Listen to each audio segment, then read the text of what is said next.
নমস্কার, Olympic YouTube চ্যানেলে কৃষ্ণলীলার ধারাবাহিক পর্বে আপনাকে স্বাগত জানাই। আজকের পর্ব শ্রীকৃষ্ণ এবং তার বংশধরগণ।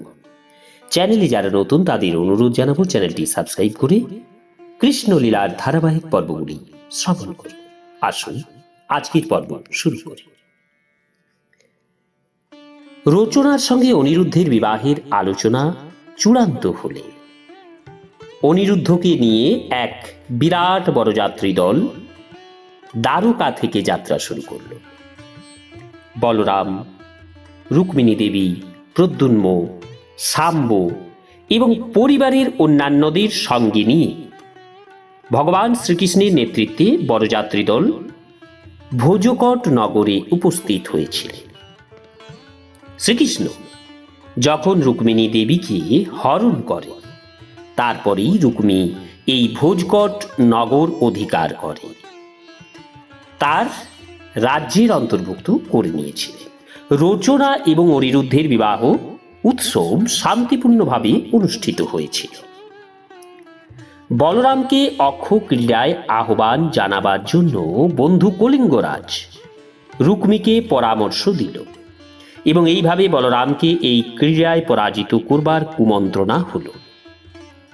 ক্ষত্রিয় রাজাদের মধ্যে দ্যূত এবং অক্ষ ক্রীড়ার বহুল প্রচলন ছিল। কেউ অন্য ক্ষত্রিয় বন্ধুকে অক্ষ ক্রীড়ায় আহ্বান করলে সেই বন্ধু ওই প্রতিদ্বন্দ্বিতার আহ্বানকে প্রত্যাখ্যান করতে পারত না। বলরাম অক্ষ ক্রীড়ায় খুব দক্ষ ছিলেন না, কলিঙ্গরাজ তা জানত, আর এই জন্য বলরামকে অক্ষ ক্রীড়ায় প্রতিদ্বন্দ্বিতার আহ্বান জানিয়ে রুক্মীকে যদুবংশের বিরুদ্ধে প্রতিশোধ নেওয়ার মন্ত্রণা দেওয়া হয়েছিল। অক্ষ ক্রীড়ায় অনিপুণ বলরাম এই ক্রীড়ায় যেমন উৎসাহী ছিলেন না, প্রতিদ্বন্দ্বী রুক্মীর আহ্বানে সাড়া দিয়ে বলরাম অক্ষ ক্রীড়ায় রত হলেন। স্বর্ণমুদ্রার মাধ্যমে তখন অক্ষ ক্রীড়ার প্রচলন ছিল। বলরাম প্রথমেই 100, তারপর 1000 এবং অবশেষে 10,000 স্বর্ণমুদ্রা পণ করেছিলেন, কিন্তু প্রতিবারই বলরাম পরাজিত হয়েছিলেন এবং রুক্মী এই অক্ষ ক্রীড়ায় জয়লাভ করেছিল।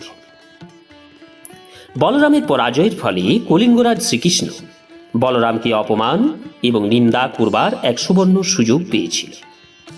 এই জন্য বলরামকে লক্ষ্য করে উদ্দেশ্যমূলকভাবে দন্ত প্রদর্শন করে কলিঙ্গরাজ উচ্চহাস্য করে কৌতুক উপভোগ করেছিল। খেলায় বলরামের পরাজয় হচ্ছিল, তাই তার প্রতি ব্যঙ্গোক্তি এবং উপহাসে বলরাম অসহিষ্ণু হয়ে একটি উত্তেজিত হয়ে উঠেছিল। আবার রুক্মী যখন বলদেবকে প্রতিদ্বন্দ্বিতায় আহ্বান করে, তখন বলরাম 1,00,000 স্বর্ণমুদ্রা পণ করেছিলেন। সৌভাগ্যবশত এইবার বলরামের জয় হলো, কিন্তু কপট রুক্মী এই খেলায় বলরাম পরাজিত এবং সে বিজয়ী হয়েছে বলে দাবি করেছিল।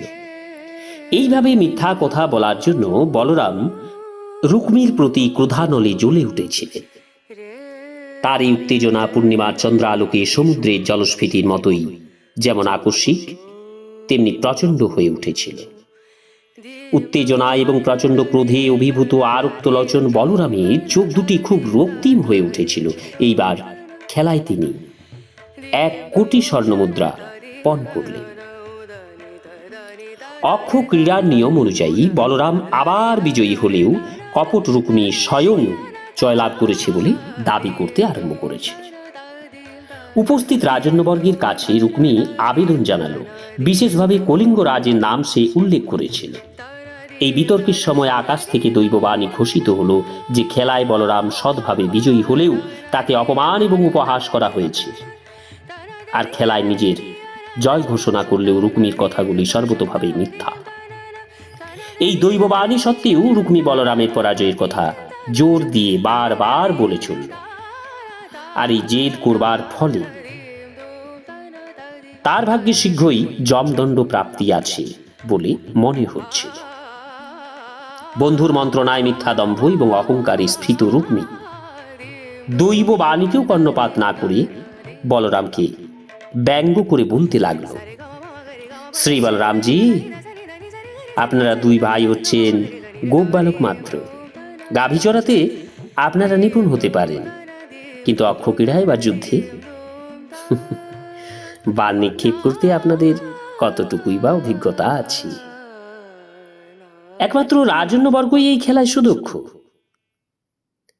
রুক্মির এই রকম ব্যঙ্গাত্মক এবং অপমানজনক উক্তি উপস্থিত রাজন্যবর্গের উচ্চ হাসি শুনে বলরাম প্রচণ্ড ক্রোধানলে উত্তপ্ত হয়ে গদা ধারণ করে বিনা বাক্যেই রুক্মির মস্তকে আঘাত করলেন।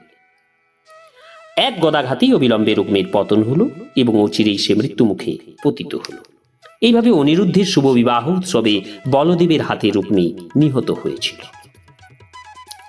ক্ষত্রিয় কুলে এইরকম ঘটনা প্রায়শ হয়ে থাকে। এবার তার আক্রান্ত হওয়ার সম্ভাবনায় ভীত কলিঙ্গরাজ সেখান থেকে পালাতে চেষ্টা করল। কয়েক পদক্ষেপের আগেই বলরাম কলিঙ্গরাজকে ধরে ফেললেন। শ্রীকৃষ্ণ বলরামকে নিন্দা এবং উপহাস করবার সময় প্রতিবারই সে দন্ত প্রদর্শন করেছিল বলে বলরাম গদাঘাতে তার দাঁতগুলিকেই চূর্ণ বিচূর্ণ করে দিলেন। তাছাড়া রুক্মী এবং কলিঙ্গরাজকে সমর্থনকারী অন্যান্য সকল রাজন্যবর্গকেও ধরে ধরে তিনি গদাঘাতে তাদের হস্তপদ চূর্ণ করে দিলেন। তারা কেউ বলরামকে আক্রমণ করতে পারল না এবং রক্তাক্ত কলেবরে তারা সকলেই সেই স্থান থেকে পলায়ন করাই বুদ্ধিমত্তার পরিচয় বলে মনে করেছিল। বলদেব এবং রুক্মীর এই দ্বন্দ্বে শ্রীকৃষ্ণ কোনো কথাই বলেননি, কারণ তিনি জানতেন বলরামের পক্ষ সমর্থন করলে রুক্মিণী দুঃখ পাবে।